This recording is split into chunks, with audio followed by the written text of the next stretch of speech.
Coming up, an extremely wide monitor, a camera that thinks it's a phone, or is it a phone that thinks it's a camera, and a new way to measure your heart rate from your belly button. It's time to watch before you buy. Netcasts you love. From people you trust. This is Twit. Bandwidth for Before You Buy is brought to you by Cachefly at CACHEFLY.com. Before You Buy is brought to you by Stamps.com. Use Stamps.com to buy and print real U.S. postage the instant you need it right from your desk. To get this special offer, go to Stamps.com now. Click on the microphone and enter Before You Buy. And by Hulu Plus.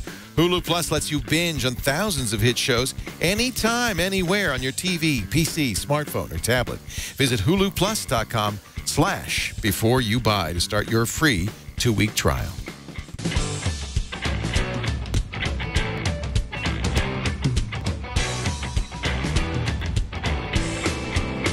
Hello, hello, hello, my friends. Time to watch Before You Buy, the show where we take all the latest and greatest products, dole them out one by one to our fine Twit staff, and get their take on what it's like to really live with these devices. We've got some great reviews for you this week, kicking things off with Mr. Patrick Delahanty, Santa Delahanty, we call him. He is our in-house programmer. Yes. Is that what you do? Yeah. Because I don't really understand what you do. Internal web projects lately. Yeah. And you have the world's smallest office. Used to be my wardrobe. Yes. Yeah. Yep. It has a window. What? The door. Yeah, on the door. Yeah, when they leave the door open, you can see outside the door. Anyway, we love having you here. Patrick moved all the way out from Boston. You're glad you're here? This is your first winter out west. This is winter? Yeah. Oh, I thought it was still fall. I know. It's awesome, isn't it? Yeah. Actually, technically it is. So, Withings has been around for a while. British company, I think. I got the Withings scale. It was the first Wi-Fi scale a couple of years ago. Yes. In fact, it has its own Twitter account. It tweeted my weight until I stopped using it. They also make a blood pressure monitor, which I've reviewed and love. But they have something new, the Withings Pulse. This is a crowded category. Yeah. Well, actually, I had reviewed the Withings scale a few months ago. Yeah. But I gave it a don't buy because it broke. Well, that's not it. But you're very fat. Not really. No. I am overweight. But no. If it could take that's not why it could take broke. you. There was a hardware fault, and so it Now, it's hard to review something that's broken. Yeah. And so they replaced it, and I loved it before it broke, and I've been loving the replacement. So that's fine. Yeah. And that actually interfaces with the same app on my iPhone that the Withings Pulse does. All the Withings stuff interfaces. They even have a baby monitor that interfaces. Yeah, I don't need that anytime soon. Well, but, I never know. But I tried out the Withings Pulse, and this is a pedometer, a heart rate monitor, and it monitors my sleep. So this is interesting because it does the other guys one better. I mean, the Fitbit Flex, the Jawbone Up, the Nike Fuel Band, they all measure steps. Some of them measure height. This measures your heart rate, too. I think that's interesting. Yeah. So I can hit the heart here. Yeah. Do you have to wear a chest band like you would with a Polar watch? Or? On the back, it's got these little lights. And I see. You thumb it. You thumb it. And it turned off. Hold on. So it doesn't measure it continuously. It only measures it when you specifically say measure it. And it does have a belt clip here, which I can put this on my belt to measure my steps and how far I walk each day. Right. And it has this wristband. That'd be for sleep, probably. Yeah, I wear this when I sleep. Right. So it's still measuring the heart rate. Does your wristband get sweaty at all? Sometimes if I have it too tight, it gets sweaty. And I have noticed that over time, I've only had this, probably 3 weeks. washable, All right, I though, didn't get it probably because I'm at an on angle. But yeah, it's a bit stretched out, and the Velcro part here is getting a little bit pulled because it's been used for My biggest problem with the sleep monitors is just they annoy me. I don't want to wear a band on my wrist. And so this doesn't get in my way. You don't mind it. And but there have been 2 nights where it's fallen off. Right. And so it says, "Oh, you only slept for 2 hours." Well, no. Until I fell off of you. Yeah. Yeah. But it has given me a lot of insight into my sleep. And when I use the iPhone app, I can see my sleep patterns. So if I look here last night, that's the week view. If I go into the day. So it shows you very much like all the others, deep sleep, wakeful sleep, and then wide awake. Yeah, so I got 86% of the recommended 8 hours, and a lot of Tossing and turning. Tossing and turning, Yeah. which has been happening for quite a while. Yeah, I get that There's a couple times too. where I woke up over the weekend, but Sarah Lane is the only person I've ever met who has none of that tossing and turning, but I think it's because she's dead drunk, passed out. I can't understand.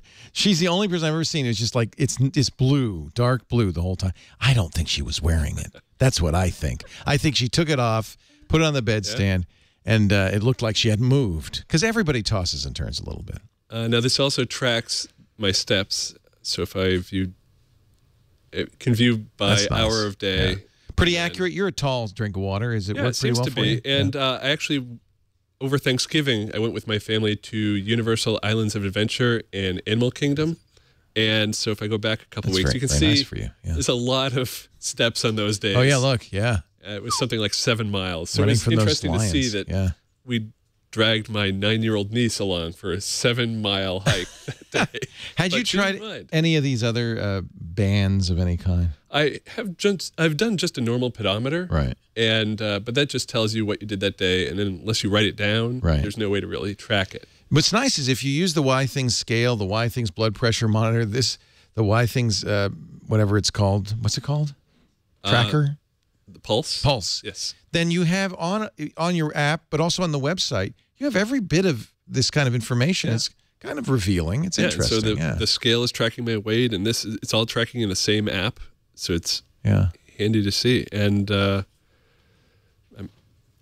pros and loving cons this. on this. The pros, it measures sleep, walking, and heart rate, and it even does the heart rate while I sleep. So I don't Wait a have minute. to hold my. While you're sleeping, it knows your Yeah. heart rate because it's on your wrist. There's a hole in the back of the So wristband. it does do continuous monitoring so of your heart. if I don't hold it up to my finger, So what's your during the heart day, rate like when you sleep? Does it go up? Go down? it goes down. Yeah. Yeah. But also, I love the app tracking. That's a definite pro because I can go back in my history and see what it has been. And the battery life is amazing. I've let it go over a week and haven't had to charge it. It's awesome. And I think it was the weekend before last was the last time I charged it. And it just came up today on my phone with a warning saying 20% battery life remaining. It's excellent. So Any cons, any negatives? for the cons, when I first got this, I always had the constant feeling I'd lost it. Right. I'd reach down, it's there. Yeah. Because it's just so lightweight and you don't notice it's there. So really, that's kind of a pro. Can you put it in your bra? Did you try that? No, my girlfriend did not try that. Okay. Because some of those trackers, because I'll be honest with you, it's easy to lose something hooked on your belt. It really is. I've lost more Fitbits that way. Yeah, so when it's in here, and you can get... Is it pretty sell secure? different color, it's good flip. actually hard to get onto my belt because it's like a rubbery sort of material. So it'll got stay grip. put. Yeah, it's Okay. not just plastic that'll slip off. Right. Also, the other con is that this strap, it's just kind of cheesy, flimsy. Yeah. If it's too tight, it does get a little sweaty, and then it just seems to wear out fairly quickly. So you look like you're wearing a giant orange Band-Aid to bed. Well, it's hard to see on the camera, but it's like that fuzz after you've pulled the Velcro quite a while. Yeah. And but all in all, I love this. It's $99.95, but I would give it a buy. All right. This is a crowded category, but it does have one thing that nothing else does, that heart rate monitor. I think that's kind of cool. And just as an update to the scale, I know I gave that a don't buy last time. Now you like it? I'm going to buy one. Awesome. And I hope my father's not watching because he's getting it for Christmas. Oh, that's great. Yeah, I have had a Withings scale. Never broke on me after 2 years, and I am a big fat guy, so I can vouch for it. Very nice. A definite buy on the Withings Pulse, yet another fitness tracker, but this one does something a little bit different than the other ones. Tony Wang did a review of, I can't figure this out. There are more versions of the Samsung Galaxy S4. You've got the active version, you've got the giant version, you got the little bitty version, and now it's a Galaxy S4 Zoom. Is it a camera or is it a phone? Let's find out. Hey everybody, Tony here from Twit. And before you buy, and today, actually all this week, I'll be spending time with Samsung Galaxy S4 Zoom. And we'll see how this performed compared to its ancestor, previous model, the Samsung Galaxy camera. So far, first day I've had this, day one. It's been pretty good. This is much better designed. Samsung really stepped it up in the plastic and the finish on the plastic that they picked for this phone. It's definitely closer, as the name suggests, to the Galaxy S4 Zoom. This is a miniature Galaxy S4, 4.3-inch display. Unfortunately, it's QHD, so it's not 720 or 1080, which is unfortunate, but it is AMOLED, so it's sort of a last generation display technology. Other than that, the hardware is also Galaxy S3 processor and RAM and stuff. The zoom suggests optical zoom, which is great. It does 10x optical from 24 millimeter, I think up to 290 or something crazy like that. This is intruding on point and shoot territory. We got optical zoom. I really like the ring. If you're just playing around with the camera and you just turn, when you're on the home screen, you just turn the ring, it automatically brings up all these different preset modes that you can use. So that's really nifty. Except I like to turn the ring a lot when I'm just playing with the phone, so half of the time I'm on the home screen and this thing keeps on popping up. Optical image stabilization is great. I was able to take some quick video while I was driving. I don't recommend that, but pretty good. The shape is something that takes a while to get used to. If you thought the bump on the Nokia was too big, just go home, grab one of your point and shoot, and pretend it's a cell phone and use that for a couple minutes, and you'll realize this thing gets in the way of everything. Except you can use it as a kickstand, I've noticed. You can put the phone down on a table in landscape mode, and you can watch videos that way. Pros and cons of the Galaxy S4 Zoom. 10x optical zoom. You can't find this anywhere else for Android phones. Another pro is the compact size. If you're looking for a phone that's only 4.3 inches, this is the phone for you. Con is that the resolution is not as high for the display as I like it to be. It's less than 1 million pixel. Another con is that the lens is not as fast as I like it to be compared to other camera phones. So buy, try, or don't buy, this is a little bit complicated. If you're shooting a lot of outdoor events where you require a lot of zoom, then this is the phone for you. If you're shooting a lot of indoor subjects with low light situation, this is not the camera for you. I'm Tony for Twitter Before You Buy, and this is the Samsung Galaxy S4 Zoom. I feel like we're watching The Shining, day 1, Tony. And then by day 5, he's lost it completely. Actually, it sounds to me that that's more of a camera than a phone, or a camera with some phone capabilities, or better yet, an internet always-on connected camera. Thank you, Tony Wang, our editor-in-chief. We're going to take a break. We've got lots more to look at, including a monitor that's wider than your screen right now. So I don't know how we're going to shoot this, but we'll find a way. But first, a reminder that today and for the rest of the week and next week, too, the post office is going to be a zoo as people make last-minute purchases of stamps. They mail those packages. If mailing is part of your day-to-day business, you do not want to go to the post office. I promise you, what you want to do is go to Stamps.com right now and save time. Print your own U.S. postage. You don't need a special printer. You don't need special ink. Just your computer, your printer, no postage meter, no ink, and Stamps.com. And by the way, well, you do need ink, just not special ink. Stamps.com will give you this free USB scale so you can weigh your postage, your letters, or your packages. Always have exactly the right postage.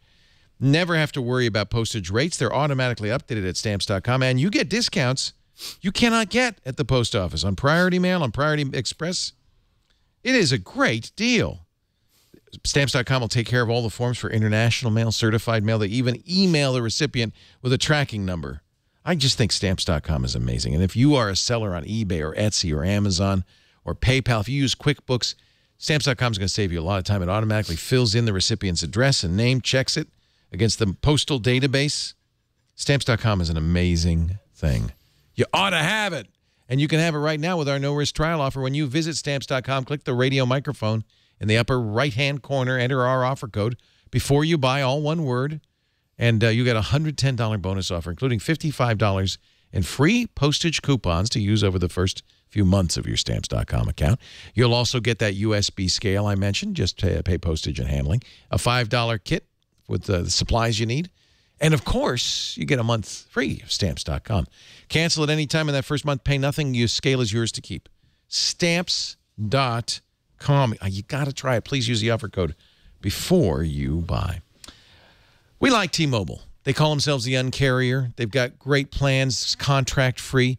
But sometimes I feel like they don't have all the latest and greatest phones. We're always looking for a great T-Mobile phone. This is the LG Optimus. Now, this isn't the G2 Optimus. It is not. This Shannon one Morse is here. called the LG Optimus F6. The F6. Ooh, so pretty. It's confusing, though, because I know. they're all called Optima. They're all letters and numbers. It Yeah. gets very confusing very quick. This is more mid-range than the G2. This is a mid-range phone. It's a you can kind of tell from the plastic back on it and kinda the plastic thick. front. It's Yeah. very small. It's not as big as some of Do the you have rodents glued to your hand? I might have hamsters on my hands. Okay, Yeah. just checking. Maybe. Just Nice. maybe. Is That's that my Festivus? Festivus thing? Okay. Is that a thing? Gluing things Festivity. to your hand? That's my festivity for today. Okay, okay. Just My nails checking. don't look good, so I put these on Look here at instead. those. Here, look at these. Yes, Don't she look has at my presents on her, That was on her definitely a hands. buy right there. It's a buy. No. So the LG Optimus F6, this is a $288 phone, but Oh, you that's can very also cheap. get it. Yeah, it's very cheap. That's out the door. That's out off the contract. door, so Okay. off contract. But if you do want to get in on contract, it's free for a 2-year contract. All right. So totally good price. It's an interesting phone in the fact that it is a little bit smaller. It's still on Jelly Bean, and it has a dual-core 1.2 gigahertz CPU on the inside. Of course, it has all of the nice capabilities like LTE, Bluetooth, NFC. It comes with 1 gig of RAM, and it has a pretty decent processor in it. I didn't notice a lot of issues with that whenever I was switching around with apps and things like that. But it does have 4 gigs of onboard memory. What? Although, when you go into the settings, How can you even I have use to show 4 you gigs? Don't your apps just fill it right up? yeah, this is ridiculous. Yeah. So you go into the settings, total space, 1.27 gigs. Oh, man. 1.27. Okay, That's so this is all for you people who have don't left. install a lot of apps or Isn't want to that put crazy? music on there. Yeah, I know. that's not much. Now, if you wanted to expand it, it does on the back, and you can take off the back, which is nice. So you can change out the battery if you need to. It has a nice lithium-ion battery back here, and you can also do up to 32 gigs of extra storage on a little micro SD card if you wanted to. The battery right here lasts a good 19 hours for talk time. So Wow. really, really good battery. 19 I was hours actually- talk time? I was very impressed with You'd the have to battery. be a chatty Cathy to use that. Oh, up. I know, right? So I got pretty close to that when I was just, doing a lot of browsing, playing on video games and playing on Facebook and stuff like that. So I can definitely attest to that nice battery Good deal. on this guy. Call quality is pretty average for T-Mobile, not too bad at all. I didn't get any drops. You can do Wi-Fi calling, which is pretty cool. That's pretty new and interesting with T-Mobile. The camera on this is a little bit different, though. So there is a front camera. There's also a back camera, and the back one has a flash, of course. And I'll show you a couple of photos that I took on here previously. Let me get back to my main page. There's my camera. So I took a couple of pictures. So this is the front cam. It's okay. It's very grainy. Turned you into a 1 anime megapixels. character, which I think is Yeah, so I'm an kinda- anime Is that the character. anime Surprise. filter? Yeah. Surprise. Your eyes, are they that big? See Really? what? Yeah. Wow. Galaxy eyes. Sorry, Wow. guys. 1 megapixel front cam. The back camera on this is 5 megapixels. So I took a couple of photos. You can tell even in Look, turned him into decent Pikachu. lighting, That's great. even in decent lighting, it gets very grainy. It's very low Yeah, light. And at 5 megapixels, honestly, it's a pretty bad camera. Yeah. So I can't attest to that. It's not that great. I did take some videos on this. They say it can do 720p video. And the speakers on this are pretty tinny as well. So I'm going to hold this up to my microphone so you can hear it. What are you doing? It's very tinny. Editing what? Dogecoins? You're working? Don't look. Oh, God. Victor, what are you doing? Very tinny. Yeah. It even sounds like it's trying really hard whenever you're listening to the It almost sounds like it's breaking up. Yeah. Yeah, it does. Yeah. So the speakers are not that great, although it does get very loud.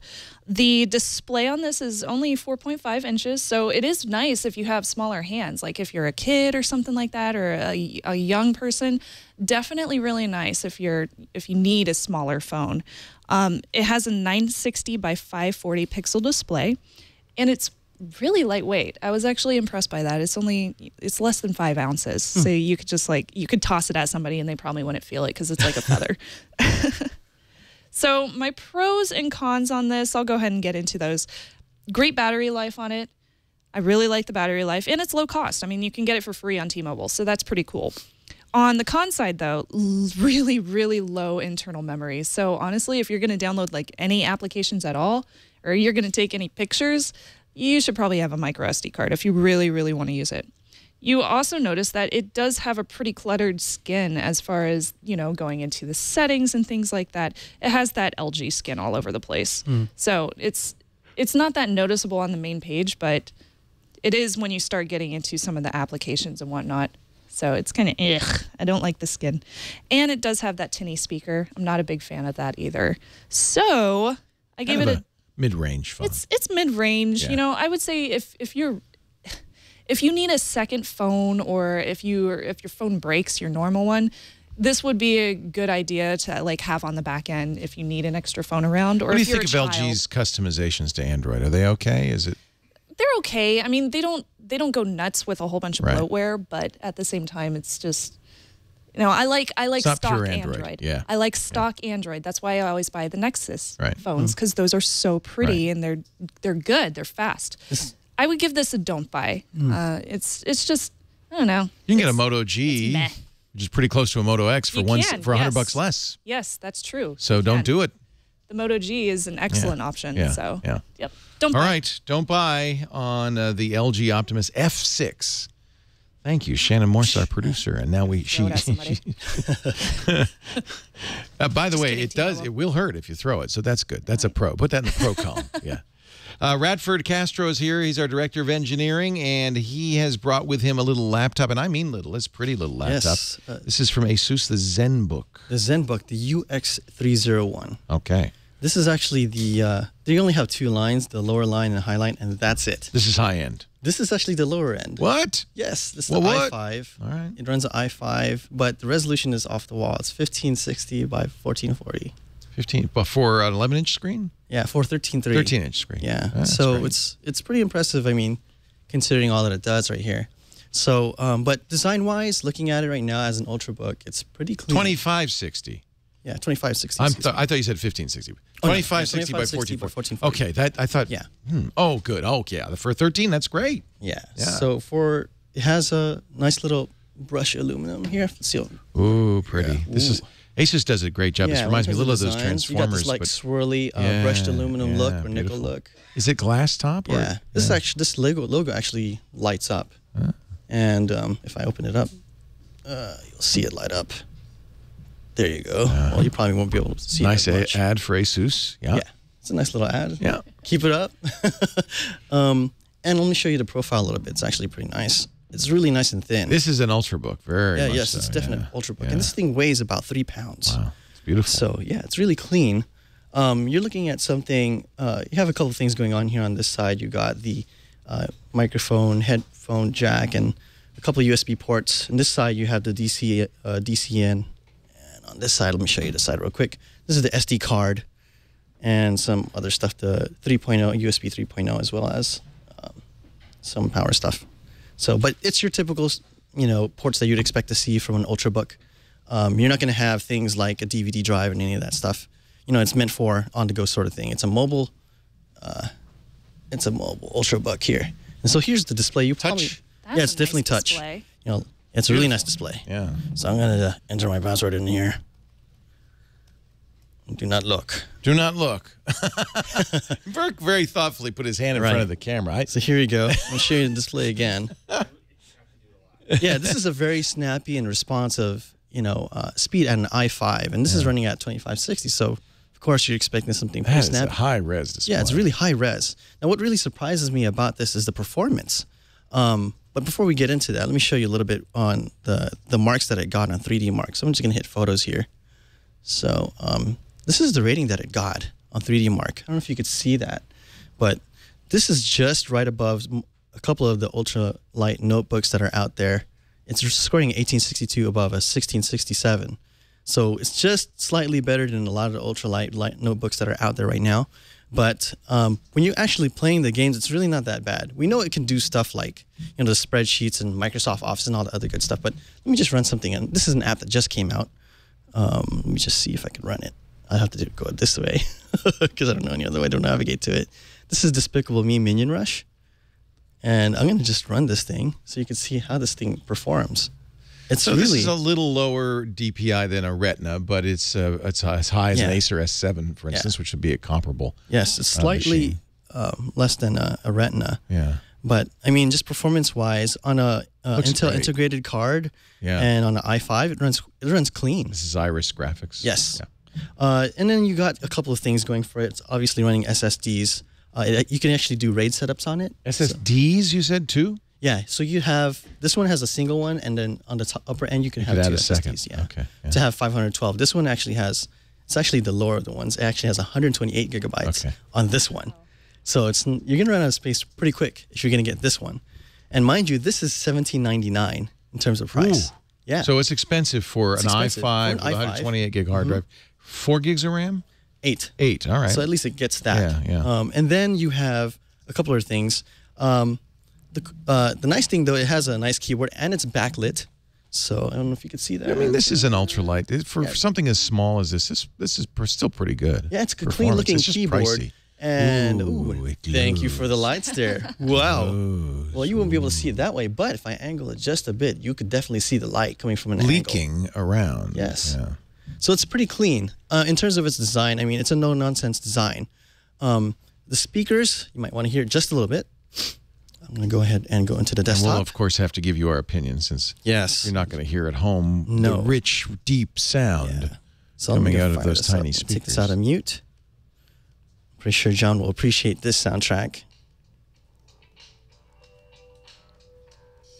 This is a great test soundtrack for this kind of stuff. It's got some bass. Yeah. But check this out. While I'm running this, one of the things that ASUS does have, let me turn this down so you guys can hear me. It's actually pretty clean. ASUS has this thing called Audio Wizard. So I'm going to show that to you again. Here's Audio Wizard. And it has a couple of stuff here like music mode and movies mode. And you have these controls that allow you to change the max bass and the max treble. So this allows you to mess around with Bang & Olufsen's Ice Power. And you can hear some bass. Now, when you heard the speakers, they sounded kind of tinny, right? Yeah. It's kind of expected from an Ultrabook. Yeah. But when you plug in your headphone or into an external speaker, that's what this is for, right? That's exactly what it's for. I mean, you're trying to push the audio, you're trying to push the amplifier into that sort of thing, and it works well. It sounds good. You guys are gonna just have to trust me on that. But for the most part, it sounds good. But just from the speakers from here, the stock speakers that it comes with, it's not so great. You can't. A famous word, tinny. Yeah, right. You can't make a silk purse out of a sow's ear, as my mom used to say. So aside from that, the battery life is actually pretty good. This is using Haswell, so it's pushing about 5 to 7 hours. And of course, on Windows Pro, I'm actually running several things at the same time, and this is all running in performance. So here's some more performance demos. This is actually running in real time. This is Dungeon Hunter 4, which was just recently released for Windows 8, and it's pretty clean. I mean, the way it's running. So pros and cons. That's pros and cons. Well, it has great performance for an i5. This is at 1560 by 1440. It's extremely sharp display, and it's versatile and lightweight. On the con side, the graphics card could be a little bit better. I'm hoping to see like NVIDIA. If you're paying this kind of money, you want to have GeForce inside, right? The other thing too, it has a mini HDMI, so the cables will are kind of hard to find if you're trying to use a mini HDMI. And it's pricey. That's the other big con. So at the very end, I'm going to give this a try. It's almost a buy, but if you see this thing on sale, it's definitely worth a buy. But right now, it's a try. $1,800. Yeah, that's a lot of money. I think you buy it because it looks good, right? Yeah, it's really the looks that you're buying. Yeah, you're definitely getting some bragging rights. Yeah. So Radford Castro, the ASUS Zenbook UX301LA, the latest ultralight from ASUS. Thank you, Radford. Thank you. Our show today, coming up in just a little bit, I've got a very wide monitor. Padre is here with that. And I'm going to show you the latest Micro Four Thirds wonder from Olympus. But first, you see this? That's Hulu Plus. I turn it sideways. You can see it also. That's Hulu Plus on my iPad. Hulu Plus turns the iPad into the best personal television set ever. You can catch up on episodes of current TV shows that you've missed.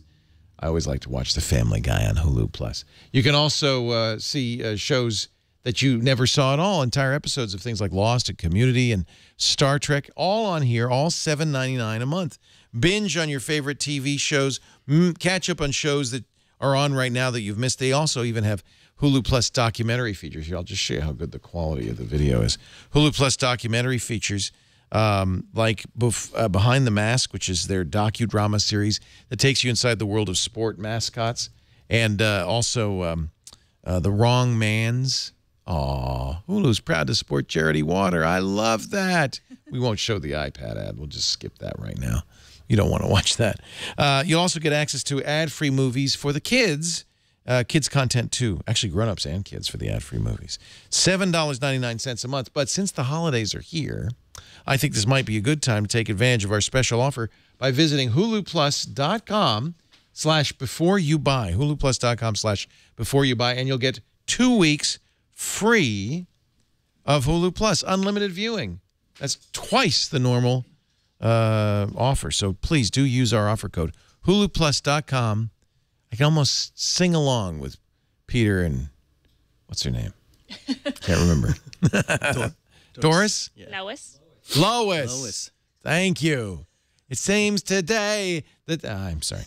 Before you huluplus.com/beforeyoubuy. Try it today. We thank Hulu Plus so much for their support and for giving me lots of things to watch on my iPad. I'm going to take a walk now. I'm going to take my Hulu Plus and my iPad along with me to go visit Robert Ballister. Father Robert is the host of This Week in Enterprise Tech, which you can see every Monday on our show. He's also the co-host of Know How with Ayaz Akhtar, which you can see every Thursday. And soon, Coding 101, our programming show. Father Robert. Good to see you, Leo. Looks like you ran over your laptop. I did. Well, I had to flatten it out. Got an iron, a techno iron, so that I could show you this. This seems like there's something really wrong with does, this. Doesn't it? Yeah, I mean, because we're so used to 16:9, but it wasn't that long ago that all our monitors were 4:3. Right. So, you know, this is the AOC. Is this the next thing? It could possibly be. It's wide. How wide is it? This is a 29-inch with an IPS screen, multiple inputs, and I had a good chance to take a look and show you what I found. Let's take a look at that. Maybe you have a big monitor. Maybe you have a widescreen monitor. Maybe you have a lot of monitors.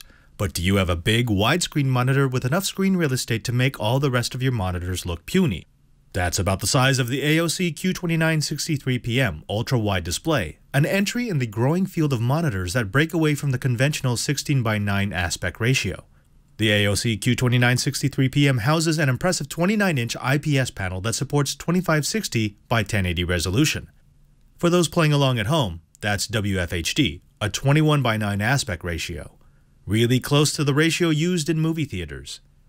AOC claims that the 21:9 aspect ratio of the Q2963PM allows users to watch movies in their true movie format, without black bars bracketing the picture.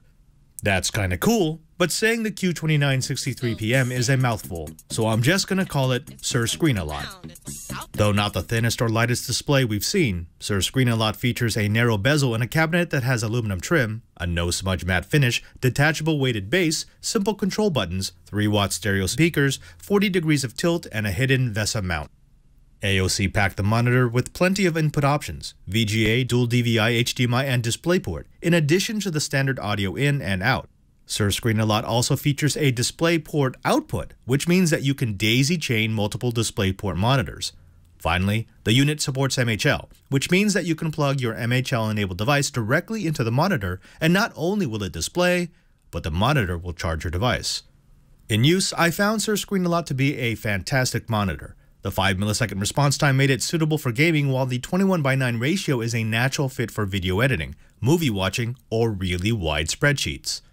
The IPS panel offers impressive color reproduction and excellent image quality, with a 178-degree viewing angle from left to right. AOC used the plethora of inputs to great effect by building picture-in-picture and picture-by-picture modes into the monitor.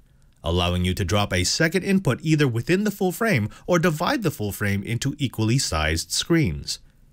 Overall, I found Sir Screen-A-Lot to be a fast, clear, accurate display loaded with every port you could ask for and packed with the features that most geeks crave. I did notice significant color shifting when viewing from the top or bottom of the screen, and the plastic bezel is sometimes comically weak, but the list of features and the price of this ultra-wide monitor is probably going to be attractive to the content creator or gamer who wants a little more out of their displays. The AOC Q2963PM is available now with a 3-year warranty. You can find it online for about $400. That's a good price. AOC, I have one of their USB monitors. Right. They're known as a low price. They're low price, vendor. Typically lower quality. Right. The Would thing you about say that this, about this? Oh, absolutely. I mean, I showed you this on the review. The bezel is actually pulling off. That's not. But what good. about the panel? Is this the panel quality is good? great. Okay. So I mean, they must have gotten this as an LG or a Samsung panel because it actually looks really good. It's IPS. It's got a great viewing angle. Top to bottom, not great, but side to side, which is the important one, it's actually quite good. This is 21 by 9. 21 by 9. Which is true CinemaScope. Right. So that's great for movies. Right. So I've got the side by side. This is not great, but if you actually have an HD it's like two source, 4x3s next to each other. precisely. Right. Yeah. Right. So I mean, if you actually had your movie in cinema format, it would fill out the full screen. So I use 2 monitors, but you've got the bezels in between. This might be kind of a good solution for somebody who wants to use 2 monitors but doesn't want a bezel in between. So let's get the pros and cons. Okay, so the pros is the big screen, and people who do like video editing, they're gonna love this. It's so nice to be able to have your entire project on screen and just be able to work on it without scrolling back and forth. Right. The other pro would be that you have a lot of inputs. You know, you've got HDMI, you've got MHL, you've got dual DVI, you've got VGA, you've got DisplayPort pass-through. They really loaded this thing up with inputs. And then there's the IPS screen. It's bright, it's beautiful, it's got a great viewing angle. It's actually pretty dang crystal clear. On the con side, it's the build. Right. And the build quality is not great. Right. AOC does give you a 3-year warranty, but AOC hasn't been known to give you the best service. Right. But I mean, they're Chinese. They're actually located in Fremont, California. They're Fremont. They're in Fremont, California. Well, at least we can drive down and bug them. Okay. Right. And then there's the weird aspect ratio. I mean, if you're not a video editor and if you don't have a lot of movies in that format, it's gonna look weird. 29 inches, ultra wide. Bizarre, and yet I think for some people this is, especially if you stack 2 of them. Exactly, exactly. So what I would say is, if you're really into movies or really into video editing, this is an absolute buy. Right. If not, try it. It's going to be weird, but I bet once you have it, you're going to like it. I could see a video editor having this and then a regular 4:3 monitor or a 16:9 monitor to preview video. Exactly. This would be a pretty nice setup. Thank you, Robert Ballister, the host of This Week in Enterprise Tech. Coding 101 coming soon to a television set near you. And, of course, our Know-How show. What are you doing this week on Know-How? I believe this week we're talking all about green screens and Adobe Premiere. We want to teach them how to make their own content. I'm getting my big camera. Do you take pictures? Do you like pictures? You like photography, Robert? I do. And I have a big hunger, so I do need a big camera. So this is the 5D Mark II. This is, kind of one of several traditional, pro cameras. The howitzer of cameras. Yeah, full frame sensor, big lenses because of that, and it weighs, a good number of pounds. I decided to eschew that when I went to Europe and to use a little micro 4/3 camera that I really fell in love with. This is the Olympus OMD EM-5. This is what I took with me when I went to Italy and Turkey, and I got really wonderful images with this. What's nice is it harkens back to an earlier Olympus camera. You might remember the EM-1 film camera. Really looks a lot like this. It was fun to hold, fun to use. And when you compare the OMD EM-5 with the 5D, you really see how much I save. And by the way, these are comparable lenses. But because it's a micro 4/3 sensor, the smaller lens also makes the whole kit a lot lighter. You can carry your whole camera kit in a small backpack. Well, Olympus has followed up on the OMD EM-5 with a new micro 4/3 camera. This is it. This is the OMD EM-1. So don't be confused by the numbering scheme. They are going backwards of the numbering scheme. But this is probably in response to people's some of people's input on the EM-5. Lots more knobs, which pros like. Pros want to be able to keep their eye on the sensor and fiddle with the knobs to get what they want. And there are buttons to do everything. Lots of extra programmable function buttons. There's an HDR button that'll give you a choice of 4 different HDR settings. There's buttons, of course, for direct shooting film. I like that. Movies, rather. I like the film. I like that a lot. There is a camera hot shoe, and it comes with a small little flash that'll use the camera's battery, but it also has a full flash control and a full microphone jack on the side, so you can use high-quality microphones on this camera. It has built-in stereo microphones, 1080p video shooting, lots and lots of functionality. Let's talk about what's different between the EM-5 and its successor, the EM-1. Price is the same, about $1,400, although I should mention through the end of the month, Olympus is taking $200 off this EM-1. They're pushing it, so it's on sale. So this might be a good time if you're interested in Micro Four Thirds. The advantage of Micro Four Thirds, I should mention, is interchangeable lenses. You can get Olympus lenses, but there are many other companies that make Micro Four Thirds lenses, so there's a very wide range of selections. One of the things Olympus did with the EM-1 that I like a lot, there are 2 focusing styles. There's the fast Micro Four Thirds phase focusing, but it also has contrast focusing built in. That's if you want to use older 4/3 lenses, and in some cases, with continuous focus, you'll be able to use both. That's great. Very fast focusing on Micro Four Thirds, except in low light, where it is notoriously bad. I found that the same thing here. But great lens choices. This camera has built-in Wi-Fi, which is really cool. You can pair it. I won't show it right now, but I paired it to my iPhone. You can pair it to an Android phone. Olympus has applications, also an iPad, which means you can remote control the camera, but also pull images off and edit them.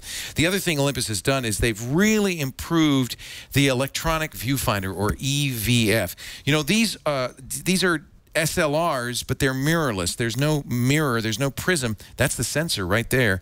And so in order for, unlike a traditional SLR, which has a mirror and you're looking through the viewfinder through the lens, this uses a video tap that's an electronic viewfinder. They've much improved the EVF in this. Thing is really good. 2 megapixels, very high resolution, very good color accuracy. You can zoom in with the electronic viewfinder. You get lots of information, histograms and stuff. So, while optically it doesn't feel as live, perhaps, as a true optical mirrored camera, I have to say, EVFs can do so much more once you get used to them. I think you're going to like it. And the fact that this is so compact gives you such great image quality. It has a lot of the other features that I liked about the OM1, the tiltable viewfinder. That means it was really easy for me to shoot pictures up over my head in crowds. Or if you want to go in stealth mode, you can operate this like a Rolei and hold it at your waist and still see the viewfinder. I found that great for taking street photography shots of people without letting them know I was shooting them. I am a big fan of the EM-5, and I like the EM-1 an awful lot. I think they've done a lot to improve it. I like the fact that I don't have to take my eyes off the viewfinder. I can just twiddle these knobs and change the settings. So let me give you the pros and cons. Lots more improved features, a much better electronic viewfinder. I like the fact that it has so many programmable buttons, including, they have in-camera, time-lapse, in-camera HDR. A lot of the specialty stuff people like to do is in here. They've improved the lens correction, so much better JPEGs come out of this. Of course, you can always shoot RAW as well. And they do have in-camera RAW conversion, too, and they've improved that quality. I love the retractable, or whatever you call this, the pivotable viewfinder. This viewfinder is really crisp, very clear, 3-inch viewfinder. On the cons, it can be a little bit challenging. You're going to have to spend some time learning this camera. Look at all those knobs and dials, and that's just the front of the camera. There's a lot to learn, but once your fingers and brain learn how to manipulate it, I think you're going to be able to work with it very quickly. I'm not crazy about where the on-off switch has been moved. However, again, once you get used to it, it probably will be just fine. And of course, it's expensive for a fairly small sensor. Micro Four Thirds is smaller than APS-C. It's smaller than full frame. It's a little bit bigger than a point and shoot or a 1-inch sensor, but still you lose a little bit of the bokeh, a little bit of the depth of field that you would get on a on a bigger sensor. On the Pro side, of course, this is a 45mm lens. That's effectively 2x because of the smaller sensor. So this small lens is actually a 90mm lens when I'm shooting. This 75mm lens is effectively 150. So you get smaller lenses, which give you a lot more capability. I'm going to definitely give this a buy, especially since right now Olympus has cut $200 off the price of it. They are still going to sell the EM-5. It's a little simpler, a little easier to use. But if you have the choice and you're willing to put some energy into it, I'd have to say the EM-1 is the one to choose. One other big difference, you can see it on the grip here on the side. The little nubby grip has been replaced with a serious Pro grip that makes it a lot easier to hold the camera and a lot easier to shoot. This is a great camera. Great images. The only thing that's going to be better is a 5D Mark II or maybe a Sony A7 or NEX6 or 7.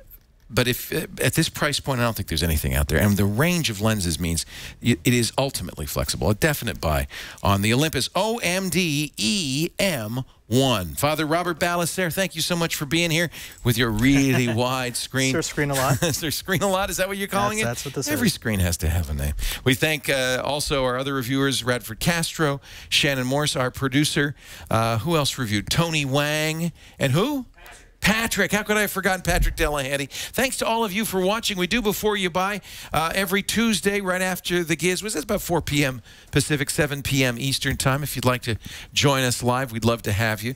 And you can also watch after the fact. A couple of different ways to watch. We make on-demand versions of the entire show available at our website, twit.tv/BYB. And we also have YouTube video versions of each individual review, so you can share them with friends at youtube.com/beforeyoubuy. If you have ideas for products you'd like us to review, you can email us byb@twit.tv. Next week, it's the best of Before You Buy. We've taken some of our best reviews picked by you and put it together for our Christmas Eve episode. The following week, it's New Year's Eve, and we will be live in studio.